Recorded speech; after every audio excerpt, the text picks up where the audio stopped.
All right, I'm on hole number 7 of the 2020 St. Patrick's Day tournament. In Monday's practice round in the rookie division, I'm in my low-level account, so I'm playing with primarily T4 and below clubs. And why am I at Golf Clash Notebook instead of starting off in the game? Because I already finished my round in the game, and I went to, I've been uploading the videos. And the first 6 videos were fine, and the last 3 got corrupted. I am I am really pissed at my device right now. I have the top of the line SD card optimized for shooting video so that I can record 256 gigs of video on my SD card, which you won't be able to do all that, but these videos are about, you can do like an hour's worth of video. It's probably about 4 gigs. And for some reason it's getting, they got corrupted, and I'm not happy about it.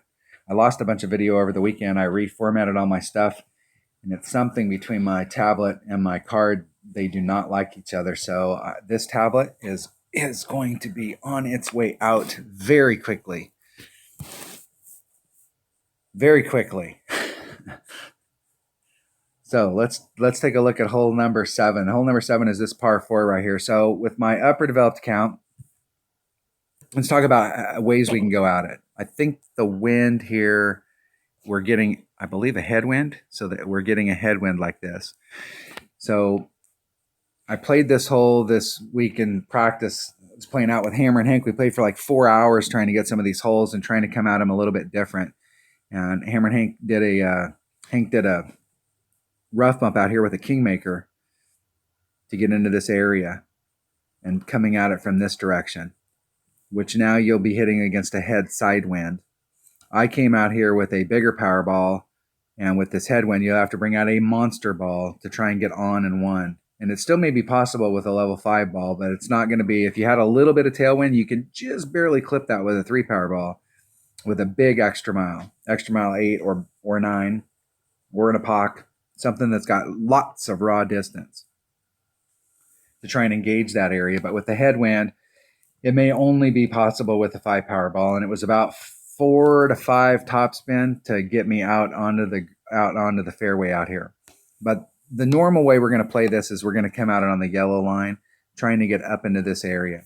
Now, a couple observations that I made. For those of you that have extra mile 8s, extra mile 9s, you can put on all the topspin and you won't bleed out, as long as you don't do on any overpower. You can come at this with, this is best served to come at it with a katana. If you're going to do a 2 power ball, obviously a katana or a Kingmaker, so that you can cut the wind down, because we are getting a headwind. I'm doing minus 10% to the cup, and I'm doing plus 10% on the drive, because the green is here, the tee box is here, and our landing zone right here is downhill. So we're downhill to the spot, and then we're uphill to the green. So 10% on the drive, minus 10% on the shot going into the cup. My goal is to get into my minimum short iron.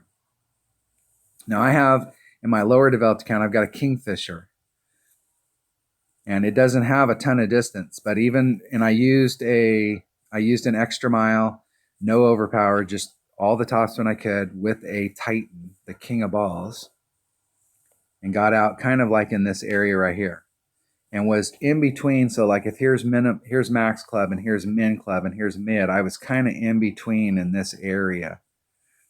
And the way I hit my Kingfisher is 1.2, 2.1, 2.4. So in this mid area, I was hitting around 2.2 per ring. I was doing the 2.1 minus 2.4 is 3, and then half of 3 is 1.5, so it'd be 2.25, somewhere in that neighborhood. Just trying to, I really like it when I'm like right at this, or I'm right at this. So if you've got a bigger extra mile where you can eke out that little teeny bit of extra distance out here with the topspin, you're going to be more in your minimum club than you will be in this in between. So my goal is to go this direction right here to get it to the cup. And I don't care if you have upper developed stuff or lower developed stuff. This shot from out here, you've got the same chance of putting it in the hole if you're using a short iron that has ball guide and accuracy. Ball guide being the key. And so that Kingfisher, if you got lower developed stuff, is really, really a good club. Let's see if we can watch hole number 1. Hole, or the first shot. So I came out here with the Titan Extra Mile 7. Got a 3-mile-an-hour wind. You can see where you're at up there. And I'm not trying to weave and bob it. I'm trying to just hit it straight over. And you can see where my second bounce is. So I move it over a little bit so I've got a little bit of clearance. And you can't do a lot of left-hand curl here because just a little teeny too much and you'll clip the rough. So I added on 10% for the wind. I did a 3-3 pull. I put just a little. If you go all the way to the edge of that blue ring, even if you hit it perfect, you'll end up clipping the rough out there. I hit it 1 ring great to the right.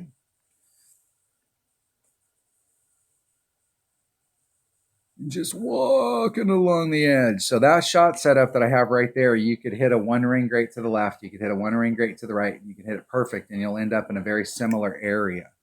If you hit it off any more than that, then you're going to be in big trouble. And then my shot coming into the cup, unfortunately, I did not hit it perfect, obviously. You can see where I'm at in my club. We got a 3-6 head side wind here. So there's minimum, there's max. That would be about mid. So I'm kind of in between. And there's several things I don't like about that. Not only am I in between, but I don't normally like to change surfaces when I'm doing these. I prefer, if I can, to be on the green the whole time. I'm trying to get that tail to show up because I know it's going to bleed forward just a little. So 3-6, taking off 10%, that'd be 3-3.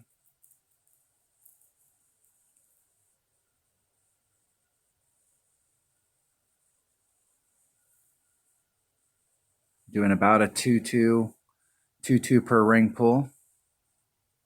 And then I hit it great to the right. Hit that perfect. Bam, in the hole. That's the deal. Even if you have lower developed stuff, you can get this hole done if you bring out a club that gives you some ball guide so that you can walk it up there.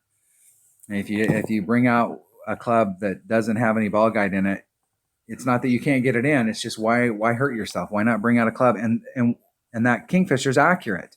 So why not bring out a club that's got some ball guide and some accuracy? Now, I didn't do a lot of shootouts, but I did happen to catch this hole, and I'm gonna watch this hole just because this is hole number 1. You're gonna get some bonus content here since I made you have to watch the videos this way. We'll go get some bonus content. Now this hole right here, I came at it on when I was playing hole number 1. I was practicing. I tried it with a backbone, and I noticed that how much backspin I put on. I think I put on a little too much backspin, and because we have limited ball guide here, I was trying to remember, and it was like, okay, it was a little teeny bit of backspin. I think I put on 1 full bar of backspin when I was on hole number 1. And here, I don't think I put on any, just to kind of see where it would go. And I did a 20% wind adjustment, so that's 3-8. I'm just trying to hit straight forward, not putting anything on it, just to see where it would end up. My main goal here is to try and focus on distance so that I can terminate right at the hole.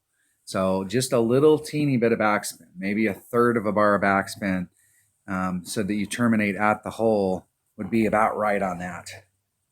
Since we're practicing today, let's distance is the key on those par 3s, is making sure you have your distance right.